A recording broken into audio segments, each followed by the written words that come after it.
What if guilt isn't a badge of honor, but a weight you were never meant to carry? For years, I carried guilt like it was a requirement.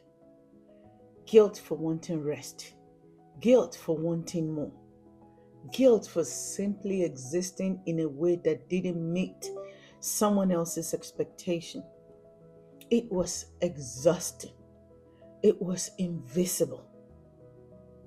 There was a season when every yes came with a heavy, I should have done more tied to it.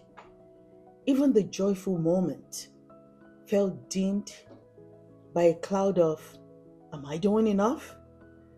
Until one day, I realized guilt wasn't protecting me, it was punishing me. Here's my core message today.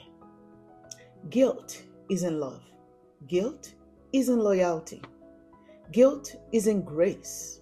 And living under guilt doesn't make you more worthy. It just makes you more weary. Permission granted to release it. Let me ask you a couple of practical questions. Where are you carrying the guilt that isn't even yours to hold? Seriously. Where? While you're thinking about the answer to that, here's another question. What would it feel like to walk free instead of walking heavy? Seriously, think about it. What would it feel like? Free from guilt, free from weight, free from pain. If that sounds good to you, here's an action you can take. Write a forgiveness letter, not to anyone else, to yourself. I wrote one to myself.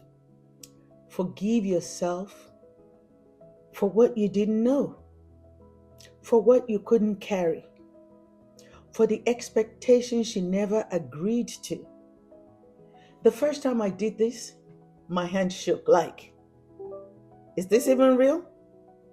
Is there such a thing as writing a letter of forgiveness? But I went with the program. I wrote, I forgive you for surviving. Because for a very long time, all I did was survive. To the outside world, my life seemed perfect. But on the inside, I knew I was operating in survival mode. I'm sure some of you can relate to that. And somewhere inside, a door cracked open. Light rushed in. You are allowed to love yourself without dragging guilt like a suitcase everywhere you go. You are allowed to be free. Permission granted. Release the guilt. If you're giving yourself permission to release guilt, comment lighter and freer in the comment section below. Write it for you, write it for me, write it for the next sister who will read your comment. Subscribe for new videos every Monday, Wednesday, and Saturday because your freedom story matters. There's a sister out there who needs to hear this today.